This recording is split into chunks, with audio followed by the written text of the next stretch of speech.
What's up, guys? Today is day 26 in my journey to 2000, and today we did some really cool stuff, which we're gonna go over right now. I played like 5 games, which is nice. Not just one game, I played like 5. I also went through some stuff on chess.com, which was pretty interesting. So I did some drills. I used to do drills more often. Maybe I'll go back to doing them. It's just, I feel like it teaches you stuff, it's fun and stuff like that. I should actually study drills more. So I did some drills. I also did vision trainer, which I never really saw before. You're supposed to, let me just give you an example of what this looks like.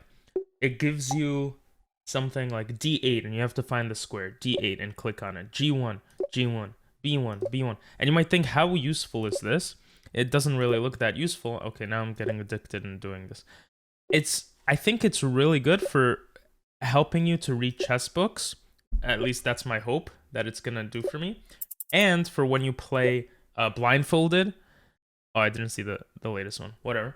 And when you go to tournaments. So I haven't gone to an official tournament yet. When I go to one, hopefully that will be cool. That will be helpful. Before we get to reviewing the 5 games, there was one more thing we did, which was solo chess. And in solo chess, you have to capture the piece. The king has to be the last one to capture if there is a king. And there's like 10 levels. I did all 10 levels. It was pretty fun. I think I had 2 mistakes. And you can only move one piece 2 times, which I think this is good for visualization. So that was pretty cool. Alongside that, I did 60 puzzles. I don't know if I mentioned that already. I watched some YouTube videos, which will be linked in the description below. And I finished chapter 2 of the positional chess book that I'm reading. So I got a lot done yesterday. Or today. And I think the book basically focused on what masters pay attention to versus beginners. Like, that's the biggest difference. It's not like masters are calculating 50 moves in the future, at least according to this book. It's that professional players know what to look for and know what to analyze and calculate. So that was really interesting, and that's actually a lesson I learned just analyzing my own games. So the first game here, I had a lot of missed advantages. I didn't know what to look for, right?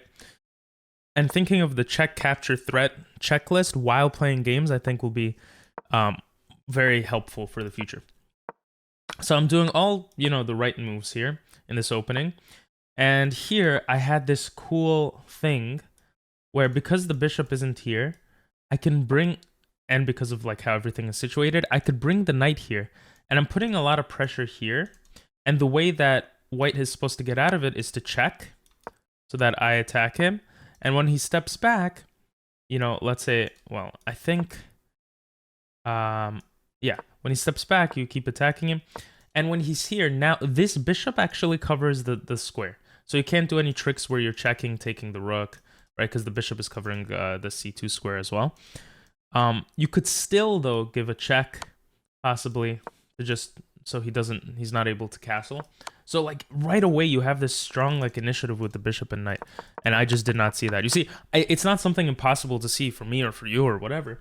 It's just, I guess we don't pay attention to that line of thinking, which is why I think doing puzzles is pretty useful if, for that pattern recognition. So here I feel like I play too defensively. I don't really know why. Look, they're like, just develop your bishop, man. Just develop your bishop. And then finally, I bring my knight here because I think it's a good outpost. And I think if he takes, I can take attacking the knight. And if he pushes to take my knight, then I could still take. And if he takes my knight, then I'm calculating something like this, this, this, this, this, this, this. Okay, that wasn't even good, right? But I'm calculating something like that in my head, where this move is just not necessary. And white could just ignore it. He goes back. I take because I'm like, okay, if the knight takes, I don't want my pawn here because then the bishop takes. Maybe the pawn could have came here, but my king is not castled. Like, that's the type of stuff I'm thinking about. I castle here, bring my bishop back, and now I start with this f pawn attack. And I love that I'm getting used to attacking with the f-pawn once I develop everything because of these professional games, and the engine seems to agree with me a lot of the times. Like, it's a good move. And here I was supposed to do a rook lift, I guess, to put even more pressure, but I don't do that. And instead, this becomes a liability. This was the weakness I was talking about. So we talked about the missed advantage in the beginning of the game. but you'll see how this becomes a weakness. And here, I love that I just take this out and come back. Look, how beautiful is that? But I let this weakness stay here.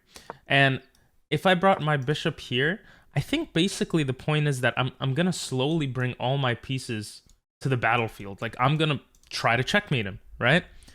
I don't do that. Instead, I kind of think that pushing these pawns is better and getting my king to safety. So I get the rook there, and I could, you know, move my king all the way to the side. The problem is when I move my knight, and I realized that it was defending this, but I didn't see that this comes with check. So if he takes, I lose my queen, right? Thankfully, my opponent didn't see it either. And again, knowing what to look for, right? Like, I understood that this is something to look at, but I didn't understand the threat of this, especially not seeing, I guess, that the king, like, the attack comes with the check on my king. I did see this attack on my queen, and my queen's undefended, so I pushed the pawn forward to protect this pawn. And slowly but surely, I'm just pushing pawns. And I sack my bishop with the idea that if he takes, this is just crazy. And it's kind of a stupid point of view, because he could still take with the bishop, the queen defends it. So, you know, maybe I didn't calculate enough, and he blunders, he sacks his own bishop. And I'm like, oh, thank God, because I don't think I had anything there. Like, I realized my mistake after. And the game turns into something like this, where he gets into the position, and I just have to defend, and it becomes a tie, unfortunately. So I had the initial, I was winning, and I just screwed it up. Also, I made mistakes in that game too. Okay. Game 2, knowing what to look for is another thing. Also, the scotch. I realized, I looked at my my analytics or whatever on chess.com. I mess up with the scotch so often. Like, my win percentage with the scotch has gone way down. So I definitely have to do something. So yeah, we're not gonna harp on every mistake I make, but knowing what to look for, I think, is important. And I think here, the problem with this move I should have seen is it's very clear. The knight comes out and immediately attacks both pieces, and I can't give a check. I'm forced to run away, right? So I'm allowing him to develop. And that was my first mistake. Second mistake, I'm thinking this bishop is super annoying. It's not. It's not super annoying. Apparently, if I pushed, I get my rook into the game super fast, and I'm still putting pressure here, and like maybe this bishop attack. I don't know. There's so many cool things that could happen. I think the idea here is that, let's say he does nothing. I could actually take. He can't take back. If he takes with this, then I pin this, right?